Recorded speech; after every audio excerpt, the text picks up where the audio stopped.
ओम भद्रं कर्णेभिः शृणुयाम देवा भद्रं पश्येमाक्षभिर्यजत्राः स्थिरैरङ्गैः स्तुष्टुवागं सस्तनूभिः व्यशेम देवहितं यदायुः स्वस्ति नो इन्द्रो वृद्धश्रवाः स्वस्ति नः पूषा विश्ववेदाः स्वस्ति नस्तार्क्ष्य अरिष्टनेमिः स्वस्ति नो बृहस्पतिर्दधातु। ओम शांति शांति शांति। हरि ओम। भगवान श्री रामकृष्ण देव, जगज्जननी माँ शारदा जी और स्वामी जी को प्रणाम अर्पित करता हूँ। मेरे गुरुदेव पूज्य स्वामी भूतेशानंद जी को मेरा प्रणाम और आप सभी को मेरा प्रणाम। पिछले बुधवार को जो शॉर्ट वीडियो था उसमें हम लोगों ने त्रिविध तपस भगवान कृष्ण का जो है गीता में है 17वां अध्याय में, उसमें से एक श्लोक हमने लिया था शारीरिक तपस, और मैंने उसमें बोला था कि बाकी दो वाचिक तपस, वांग्मय तप और मानसिक तप, ये दो भी हम आगे कड़ी में लेंगे।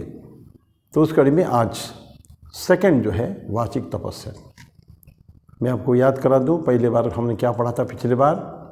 देवद्विज गुरु प्राज्ञ पूजनम शौच मार्जवम ब्रह्मचर्यम अहिंसा च शारीरम तपोच्यते। ये पिछले बार चला गया है। आज है वाचिक तपस है, वांग्मय तप बोलते हैं उसको, वाणी के तपस, वो भी बहुत इंपॉर्टेंट है। भगवान कृष्ण कहते हैं अनुद्वेगकरम वाक्यम सत्यम प्रिय हेतम च यत् स्वाध्यायाभ्यसनम चैव वांग्मयम तपोच्यते।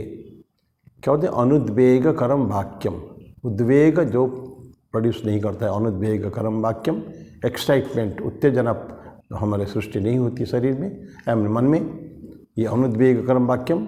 सत्यम प्रिय हितम च यत्, सत्य भी होना चाहिए और प्रिय भी होना चाहिए और हितकारी भी होना चाहिए।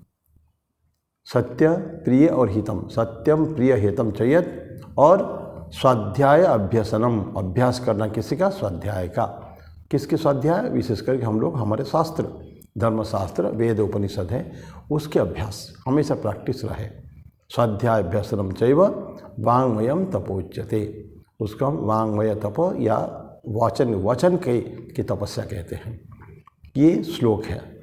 तो पहला क्या है? अनुद्वेग करम वाक्यम, उद्वेग सृष्टि नहीं होना चाहिए। मैं किसी को एक वाणी ऐसे बोल दूं, कटुवाक्य होता है, कटुक्ति होती है, वो ज़्यादा हमको हानि पहुंचाती है। शारीरिक तपस तो थोड़ी देर में चला जाता है, किसी को मार दिया, थप्पड़ मार दिया, कुछ किया, वो मन के ऊपर इतना गहरा असर नहीं करता है जितना कि वाणी बहुत घातक होती है।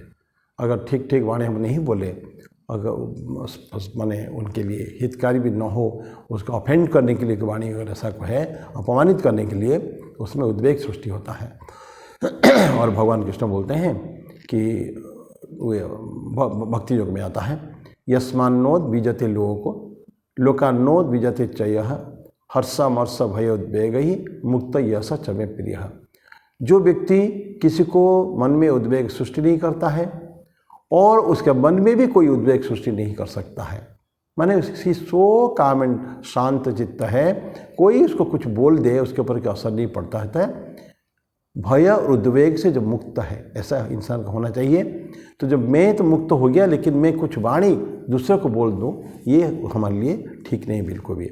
इसलिए बोलते हैं कि यस्मात् न उद्विजते लोको, जिस व्यक्ति से व्यक्ति कोई उद्विग्न नहीं होते हैं, एक्साइटमेंट नहीं होते हैं, उत्तेजित नहीं होते हैं, लोकान्नो विदते चयः, बाकी लोगों के द्वारा कहे हुए वचन से जिस व्यक्ति को कोई उद्वेग सृष्टि नहीं होता है, दूसरों को भी सृष्टि नहीं कराता है और खुद भी उत्तेजित कभी नहीं होता है, ऐसे बोलते हैं कि भय और उद्वेग से जो मुक्त है वो मेरा प्रिय है। भगवान कृष्ण 12वां अध्याय में बोलते हैं। तो यहाँ क्या बोलते हैं? अनुद्वेग करम वाक्यम, ऐसा वाणी बोले हम लोग, मधुर वाणी बोले, सभी को प्रसन्न चित्त होना चाहिए बिल्कुल। वाणी में कि बहुत कुछ रखा है ना, जहर भी इसी में उगाल सकते हैं हम लोग इसी वाणी से। तो अनुद्वेगकरम वाक्यम, और क्या होना है? सत्यम, सत्य होना चाहिए, वाणी, ट्रूथ। हमारे कलिकाल की तपस्या, भगवान श्री रामकृष्ण देव बोलते हैं कि 12 वर्ष जो सत्य बोलेगा, उसके प्रत्येक जो कही हुई बातें वो ठीक ठीक फलित हो जाएगी। तो क्या होता है, अपने कमांड आ जाता है उसके ऊपर, जो बोलेंगे वो सच हो जाता है। और ठाकुर में वाणी थी, माँ में वाणी थी, स्वामी जी की वाणी थी, ऐसे ही उसमें कभी टल नहीं सकता है, पक्का कमिटमेंट। ये जो मैंने बोल दिया दैट इज़ फाइनल, ये बातें हो, सत्य बातें हैं, सत्य होना चाहिए, सत्य परख होना चाहिए। इसलिए ठाकुर ने सत्य को कभी भी माँ को तिलांजलि नहीं बने, समर्पण नहीं कर पाए थे। ये लो तुम्हारा पुण्य, ये तुम्हारा पुण्य, ये लो तुम्हारा धर्म, ये तुम्हारा धर्म, मुझे शुद्धा भक्ति दो। लेकिन ठाकुर बोलते हैं परवर्ती काल में मैं ये नहीं कह पाया कि माँ ये लो तुम्हारा सत्य और ये लो तुम्हारे असत्य, क्योंकि ठाकुर बोलते हैं मैं अगर सत्य को दे दिया तो मैं लेके क्या लेके रहूँगा जीवन में। तो ठाकुर का मुख्य जो तपस्या थी वो है सत्य की तपस्या थी। तो सत्य, तो वाणी कैसी होनी चाहिए, सत्य होना चाहिए। फिर क्या चाहिए, प्रिय होना चाहिए, प्रिय वाक्य होना चाहिए, जिसको दूसरों को खुश कर सके, खुश कर सकें, ये सब प्रिय। तो जो ताकि हमको सुन के कोई दुखी ना हो जाए, उद्वेग एक अलग बात है, तो लोगों को प्रिय लगे, लेकिन झूठा भी नहीं होना चाहिए। कुछ लोग पता है क्या करते हैं, वो चापलूसी करते हैं, अच्छा लगने के लिए चापलूसी करते हैं। पहले राजाओं के वहाँ भाट रहा करते थे, वो सिर्फ उनका गुणगान करते थे, कुछ उपटांग झूठा बातें बोलते थे ताकि राजा को खुश करके उसे से पैसा लाते हैं, लेकिन सभी लोग उसको नहीं कर पाते हैं। अगर आपको याद होगा, सुदामा बहुत गरीब था। सुदामा की एक मित्र था चक्रधर करके, वो चक्रधर वहाँ की जो राजा थे, उस एरिया की जो राजा थे, उसके पास यही काम करता था, भाट जैसा काम कर, चापलूसी। खूब सुंदर सुंदर कविता गाना सुनाएगा और राजा को खुश करेगा और बहुत पैसा मिलता था।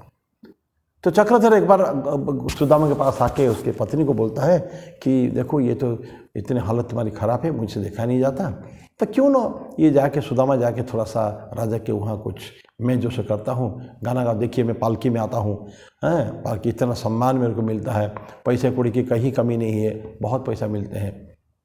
तो सुदामा गया, बहुत समझाने के बाद पत्नी ने और चक्रधर उसका प्रेरण ने, वो गया ज़रूर, सुदामा गए, लेकिन वो वाणी नहीं बोल पाए ऐसे जो चाहते थे, क्योंकि भगवान की स्तुति छोड़ के वो कभी किसी और की स्तुति कर ही नहीं सकते थे सुदामा। बोले कि मैं कैसे, एक इंसान का राजा है वो, और मैं जानता हूँ जो मैं बोल रहा हूँ झूठ बोलता हूँ, ये तो बोल ही नहीं सकता। तो भजन गाते गाते उन्होंने सत्य बोल दिया है, ईश्वर की शुद्ध आराधना, और इन लोगों को बड़ी बुराई हालत कर दी उसके राजा की। तो राजा ने बहुत गुस्सा होकर उसको धक्का मार के बाहर निकाल दिया, उसको सीढ़ी के ऊपर से, ऊपर के मंजिल से। सीधोंस बहुत इंजरी उसकी हुई, आहत हुआ है। वही भगवान कृष्ण की अंतिम लीला थी। देख रहे थे कि सुदामा कहाँ तक सहन कर सकता है ये जो कष्ट को, दुख कष्ट को, सत्य से लेके डिगे ना, तो कहाँ तक कर सकता है ऐसा। तो प्रिय बात जरूर अच्छा बोलना चाहिए, जो हकीकत है, सत्य है जो, उसको तो बोल सकते हैं, लेकिन प्रिय बात बोलने के चक्कर में हम वो बात ना बोल दे जो चापलूस जैसे हो, लोगों को झूठे उनके बारे में झूठ बोलने के लिए जो है ऐसा नहीं करना चाहिए। तो सत्य बोलना, सत्यम प्रिय और हितम चाहिए, हितकारी भी होनी चाहिए, अहितकारी बातें बोलना नहीं चाहिए कभी भी। वो कहते हैं ना, एक संस्कृत में कहावत है, सत्यम ब्रूयात प्रियम ब्रूयात माँ ब्रूयात सत्यम अप्रियम। सत्य बोले, ब्रूयात तो बोले, प्रियम ब्रूयात प्रिय भी बोले, लेकिन अप्रिय सत्य माँ ब्रूयात सत्यम अप्रियम, अप्रिय सत्य। जैसे कोई अंधा है तुम उसको अंधा बोलेंगे, या लंगड़ा है, ऐसा बोलने से क्या फ़ायदा, वो तो अंधा है, लंगड़ा है, उसको बोलने से उसको कष्ट होगा ना, ये अप्रिय सत्य हो गया है वो। तो इसलिए जहाँ कुछ बोलने को ऐसी इच्छा होती है तो चुप रहना ज़्यादा अच्छा है। मन में अगर आता है, डोंट एक्सप्रेस इट आउटसाइड, उसका एक होंठ देकर जुबान से वो नहीं आना चाहिए, वो बातें परिवर्तन मन में नहीं आना चाहिए उसके बारे में, जो है सो है।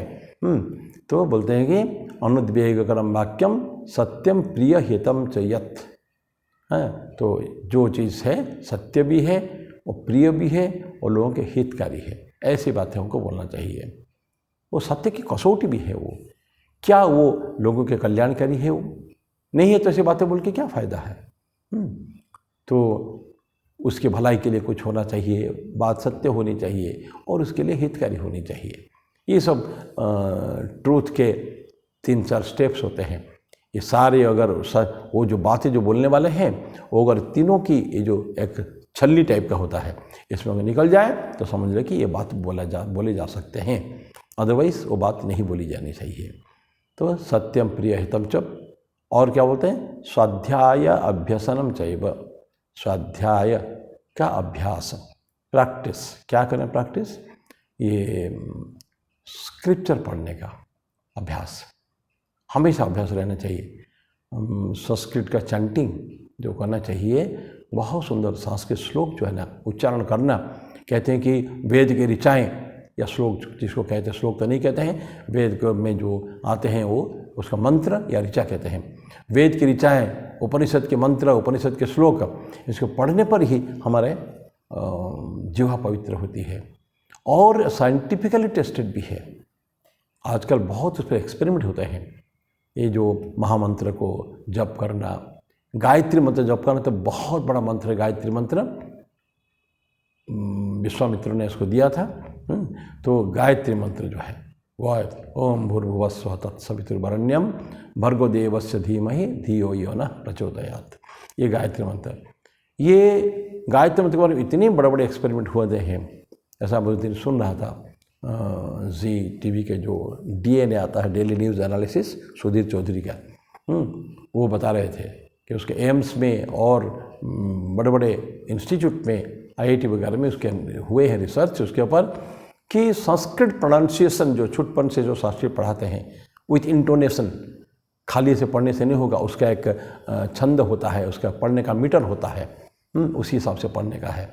वेद पाठ जो होता है गुरुकुल में, हम देखते हैं कभी कभी चाणक्य सीरियल अगर आपने देखा होगा, देखेंगे कैसे गुरु पढ़ाते हैं उनको, ठीक एग्जैक्टली सेम टू, कहाँ उतार है, कहाँ चढ़ाव है, कहाँ उतार चढ़ाव, ये सब है।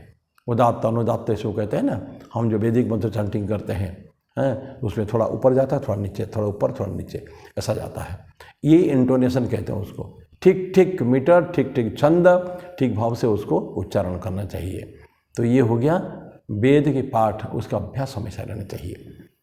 वेद अगर मान लीजिए हम नहीं भी पढ़ें, सपोज ऋग्वेद, यजुर्वेद, सामवेद, अथर्ववेद हमारे शास्त्र हैं, लेकिन अगर वो भी नहीं होता है, मान लीजिए बहुत वेद 4 है, बहुत बड़े हैं, टोटल 1,00,000 मंत्र से ऋचाएँ हैं वेद में टोटल, उसमें से कुछ ही केवल ज्ञान कांड है, बाकी कर्म और उपासना कांड है। 80% कहते हैं कि 1,00,000 श्लोक जो वेद ऋचाएँ मंत्र होते हैं वेद में, उसमें से 80,000 श्लोक मंत्र जो है वो कर्म कांड है, 16,000 मंत्र जो है उपासना कांड है, सिर्फ 4,000 4% 4,000 जो मंत्र या ऋचाएँ हैं वो उपनिषद या ज्ञान कांड है। तो कर्मकांड, उपासना कांड, ज्ञान कांड। तो लेकिन विशेष करके स्वामी विवेकानंद बोलते हैं, अगर आपने कोई भी वेद भी नहीं पढ़ पाया, सारे उपनिषद भी नहीं पढ़ पाए, तो आप क्या करेंगे, हमको कम से कम कठोपनिषद पढ़िए। उपनिषद में खास करके मुख्य मुख्य जो उपनिषद है, आजकल तो बहुत हो गए हैं, 200, 250, 300 कोई ठिकाना नहीं है, लेकिन ऐसा हम लोग मानते हैं। जो आदि शंकराचार्य जब कमेंट्री लिख रहे थे, उन्होंने केवल 10 का ऊपर लिखा है, तो उस समय लोग मानते हैं शायद उस समय इतना ही रहा होगा। नोबडी नोज क्यों उन्होंने, अगर रहा हो तो क्यों नहीं लिखा। उन्होंने ब्रह्मसूत्र में लिखा, उन्होंने भगवद गीता में लिखा, 10 उपनिषद में लिखा, बाकी क्यों छोड़ दिया कुछ, अगर 2-4 रहा हो तो ये हम बता नहीं सकते। लेकिन स्वाध्याय का अभ्यास, स्वाध्याय सो अध्याय, विशेष करके स्क्रिप्चर का। और आजकल जो बहुत सारे ऐसे भगवद गीता के ट्रांसलेशन विद कमेंट्रीज़ या ब्रह्मसूत्र के ट्रांसलेशन विद कमेंट्रीज़ बहुत बड़े बड़े, उनका माधवाचार्य का है, रामानुजाचार्य का है, शंकराचार्य का है, और कोई के भाष्य से, विभिन्न भाष्य होते हैं। जो हमको खुशी लगे हम उसको पढ़ें, अपना टेम्परामेंट उसको पढ़ना चाहिए, उसका अभ्यास हमेशा होनी चाहिए, और ये हमारे लिए अच्छा है। ये सब जो होते हैं गुरुकुल में, क्यों होते थे, बच्चों को बिल्कुल परफेक्टली ट्रेन करा जाता था। शास्त्र विद्या में एक तो पक्का गृहस्थ बना के भेजते थे। तो इसका अपने माइंड के ऊपर, मन के ऊपर बहुत ही पावरफुल इसका प्रभाव है, शक्तिशाली प्रभाव है वेद मंत्रों का। तो इसलिए बोलते हैं कि स्वाध्याय अभ्यसनम, स्वाध्याय का अभ्यास रहना चाहिए। तो अभ्यसनम चैव वाङ्मयम तपोच्यते।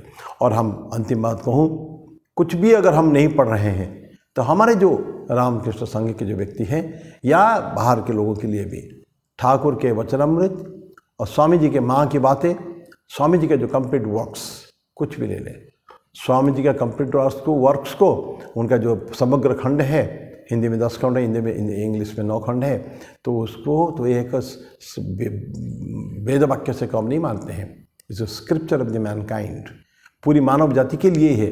जो लोग वेद उपनिषद भी नहीं समझ पाएंगे वो स्वामी जी को समझ पाएंगे, वो ठाकुर के वचनामृत कथामृत को समझ पाएंगे। ये सो सिंपल, इतना एकदम दैनंदिन भाषाओं में, ग्राम्य भाषाओं में ठाकुर ने उसको समझाया है। तो ये सिर्फ कोई भी चीज़ का पर रेगुलर अभ्यास चाहिए हर रोज़। तो ये हो गया। तो श्लोक क्या हुआ? अनुद्वेग करम वाक्यम सत्यम प्रिय हितम चयत स्वाध्याय अभ्यासनम चैव वांगमयम तपोच्यते। तो आज इसके साथ में आज ये छोटा वीडियो को यही समाप्त करता हूँ।